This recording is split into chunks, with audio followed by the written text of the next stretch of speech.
Good evening. Laura Donnelly here with Dancing with Ease, Body Brain Balance. And this is day 179 of Strange and Interesting Times. It's a lot of days. A really lot of days. And a lot of interesting things have been happening and probably will continue to happen. So I just keep doing my daily practice, observing, paying attention, noticing in my own personal system how my body and my brain, hey Donita, it's great to see you, how my body and my brain and my emotions respond to what's happening around me. And I was talking to a really good friend of mine today, Jolene, and she said that sometimes she felt like it was like we all fell into a trance as a way to kind of block out all the things that are happening, all the things in the world that we have no control over.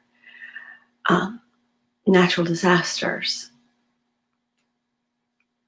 things that happen to people we care about, accidents, and the whole COVID thing.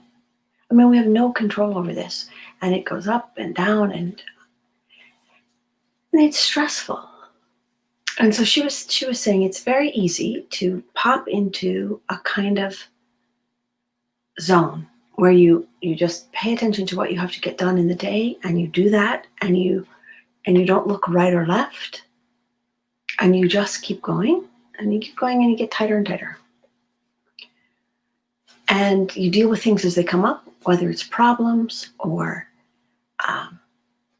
issues in your house or your family, a flat tire, car repair, an issue at the bank.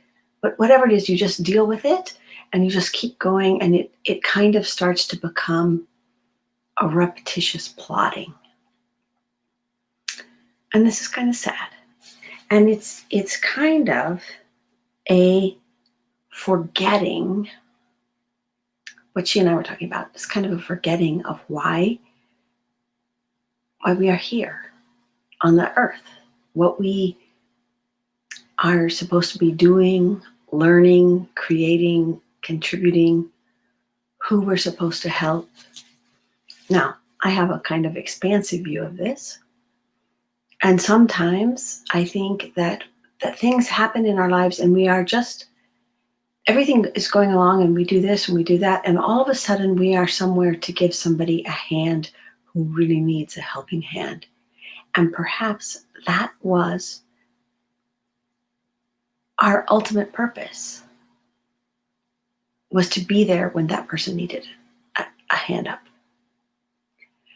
And so sometimes it's kind of tricky. And if you go looking for your life's purpose, okay, that's just really, that's going to make you way too serious. It's going to make you kind of probably unhappy, because you're going to be looking and you can't see it. You know how when you're writing something like checks or something, well, like nobody writes checks anymore, right? Oh, shoot. But maybe you're writing notes or a grocery list or something. Probably people put that on their phones too, but whatever. And you put down your favorite pen. You put it down right there. And all of a sudden you can't find your pen. And the harder you look for that dadgum pen, the more you can't see it. It's like it became invisible when you wanted to find it. Okay, now I know everybody who's married, that you have experienced this 100,000 times with your husband, and where are my socks? And he can't find them. He's been looking for them for 10 minutes, and and you walk in the room and they're laying on the end of the bed or something so clear like that. But they're not your socks, and you didn't want them particularly, and so you can see them. He wanted that pair of socks on that day at that moment, and he can't see them. So a little bit, that's my theory about, let's not just try to unearth our purpose in life, because then it goes and hides from us.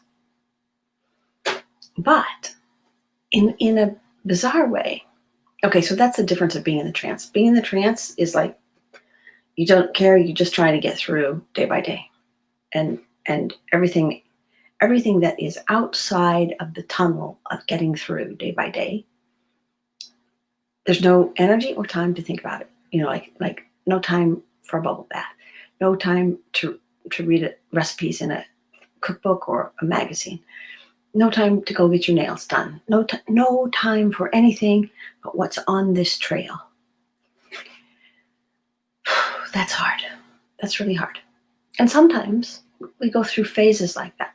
But what's really difficult is when that becomes a habit, and it's really, really hard when somebody you know and care about, when that has become their habit, their daily habit for approaching life. And and like I'm kind of just living right here, right now, most all the time. And then so all of a sudden I see this beautiful sunset, or the other day I was driving to town, and there's a place along the highway. It's a open, kind of marshy place, and the turkey vultures a lot of times circle in there. It's making a cauldron. It's called a caldera, and they use the wind currents and they fly up. And so I saw this giant bird flying, and I was pretty sure it was a turkey buzzard, because we have tons of those. But it was a lone bird, which the buzzards are by themselves sometimes, but a lot of times they fly in pairs or little pods of 3 or 4. And so I'm heading east on the highway, and this bird is flying south to the river. And so because it's me, and I'm like, oh, look at that bird. And so I look up there, like, okay, so yes, for 1 second, I took my eyes off the road. And just then the sun hit the bird, and it's a bald eagle. If you've ever seen a bald eagle flying, when the sun hits that white head, it's like a neon light. It's like light is radiating out of the bird. It's so amazing.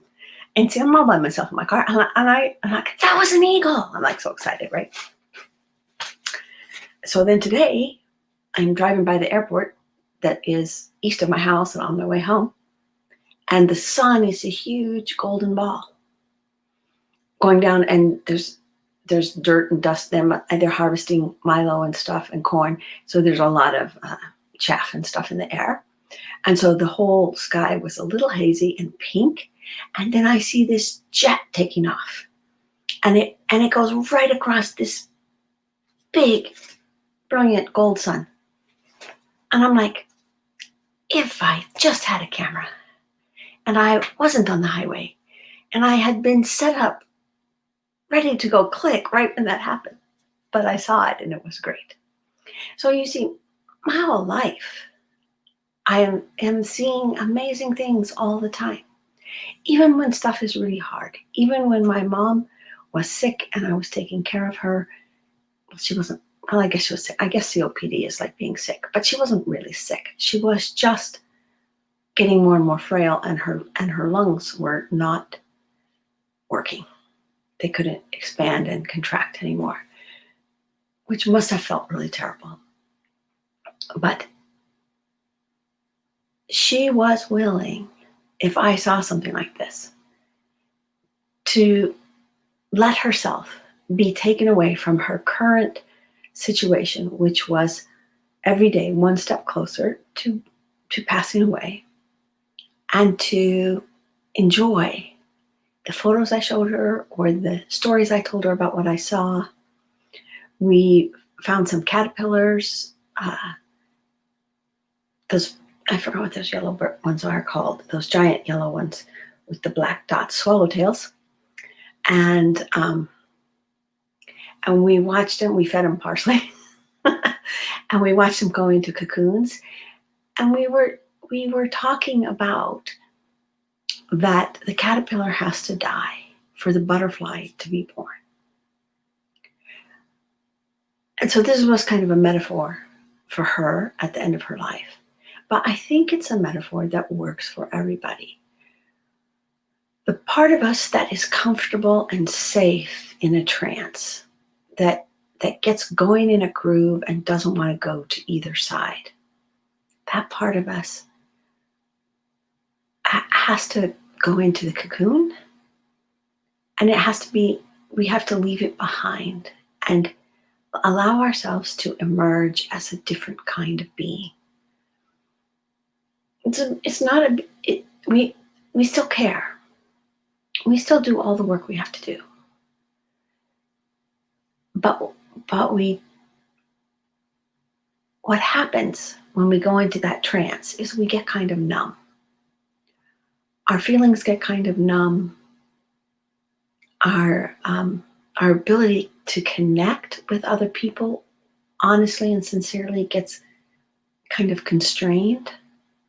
And so when we come out of that, it doesn't always feel so comfortable because part of the reason we go into that daily trance is that things are challenging. They're challenging to think about. There's no quick answer. There's no right and wrong. There's no easy what to do next. You have to sit and listen to your heart and to your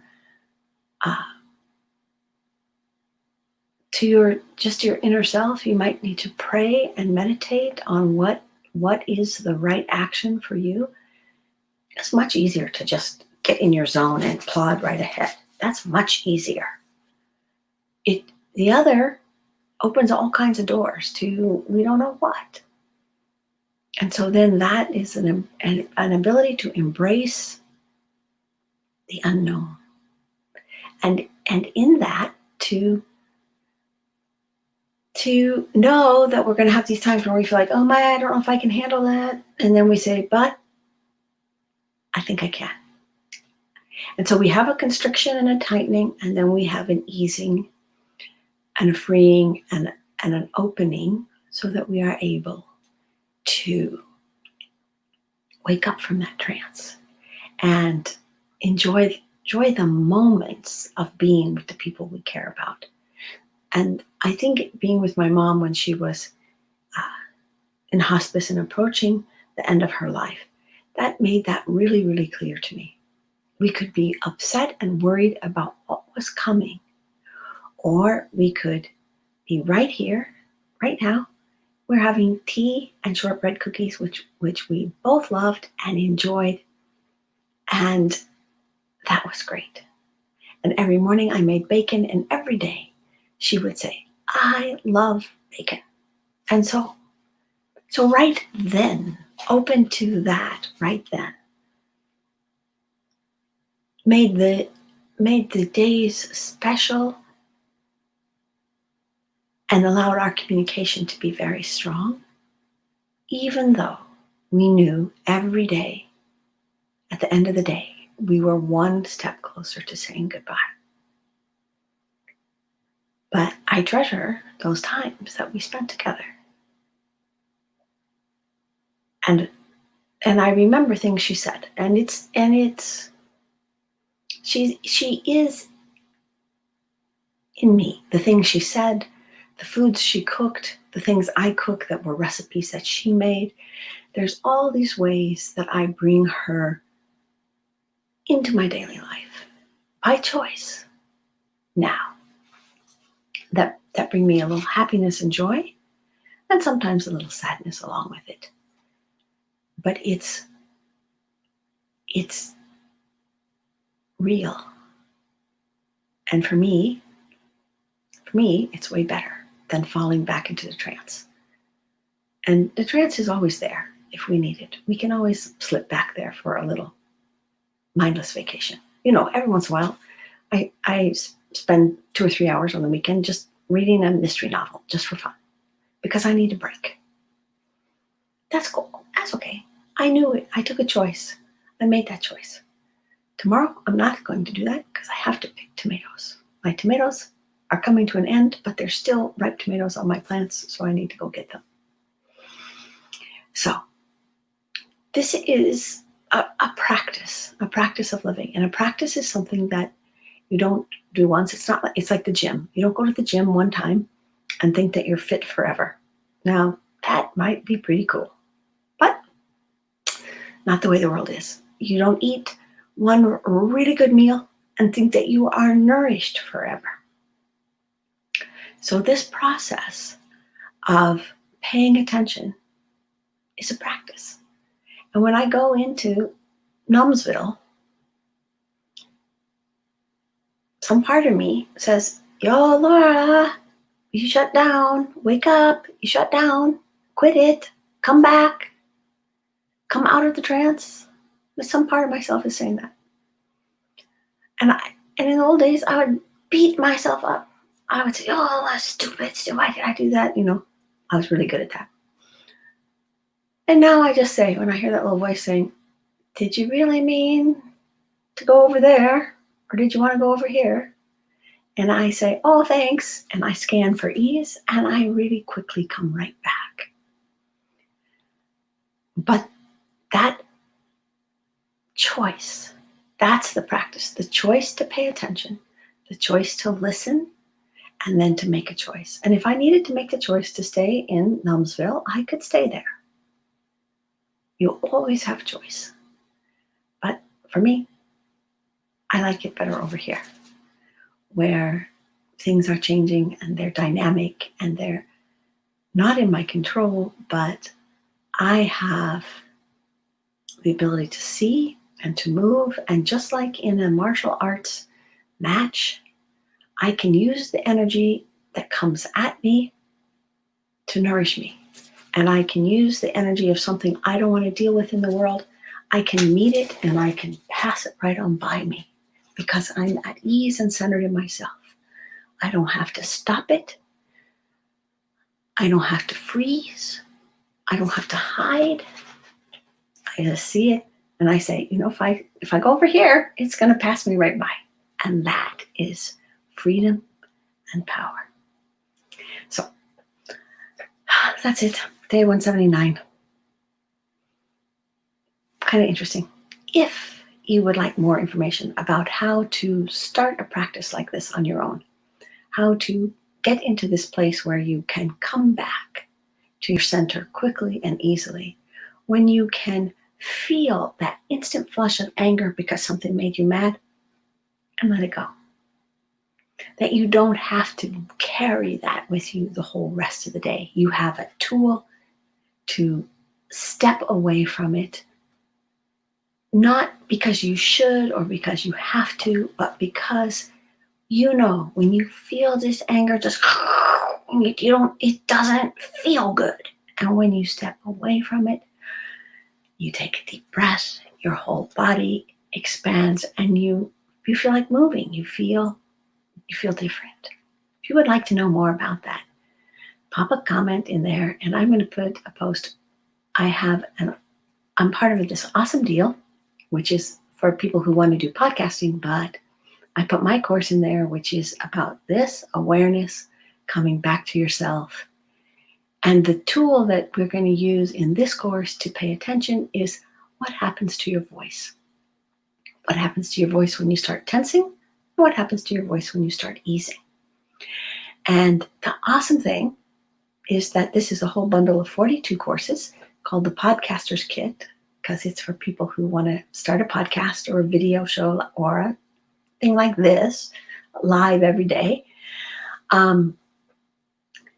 So it's kind of focused on those people, but the class I'm going to teach will teach you all the skills to start a practice in paying attention to ease in your own system, using your voice as the monitoring what's happening with your voice when your voice, let me do it wrong. Okay, so if I get really fast, and you see how high pitched my voice goes when I get too excited, I used to sound like Minnie Mouse. I really did. I really sounded like Minnie Mouse. It was very funny. And not very pleasant. But it's a signal. And if I start to sound like that now, I know, I went into Numsville. I lost track of myself. I got carried away with an idea or a feeling or a situation. And I can come back, which is really, really awesome. And when I come back, my whole voice changes. Everything calms down, it centers itself, and my ability to communicate with the people I care about shifts. So the whole kit, and you can have any of the things in the kit, any of the 42 things for $39, including my course. And that's 75% off my normal cost for a series of 3 classes. So if you're interested in that, you can send me a personal message, you can put a comment in there, or you can just click the link and see what's in the kit, because the kit is totally cool. I gotta tell you, the kit is really cool. Technology is not my zone of genius, but it's very attractive to me. So on that note, I'm going to hang up now. I have a topic for tomorrow already, and I'll see you tomorrow for day 180. Woohoo! Take care.